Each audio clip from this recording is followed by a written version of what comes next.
भीमा कोरेगाव दंगल, महाराष्ट्राचं सामाजिक वातावरण गढूळ करणारी घटना. 31 डिसेंबर 2017.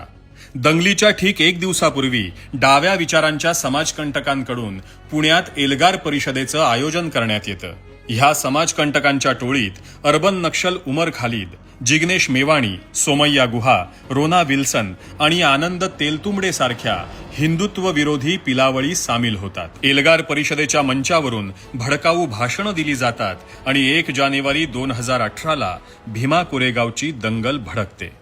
विजयस्तंभाजवळ 2 गटांमध्ये धुमश्चक्री, दगडफेक, मारामारी, जाळपोळ आणि प्रचंड हिंसाचार माजवणाऱ्या ह्या अतिरेकी मानसिकतेच्या सो कॉल्ड विचारवंतांच्या पाठीशी उभे राहतात शरद पवार. शरद पवार इथेच थांबत नाहीत. पंतप्रधान मोदीजींच्या हत्येचा कट रचणाऱ्या नक्षलींना पवार साहेब विचारवंत संबोधतात. ज्या शक्तींनी महाराष्ट्रात जातीय विष पेरलं आणि भीमा कोरेगावची दंगल घडवली, त्या शक्तींना विरोधकांनी आणि शरद पवार सारख्या मोठ्या नेत्यांनी पाठीशी घातलं.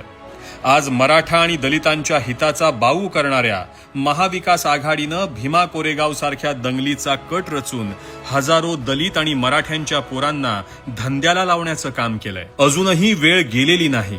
सावध व्हा आणि यांच्या मनसुब्यांना हाणून पाडा.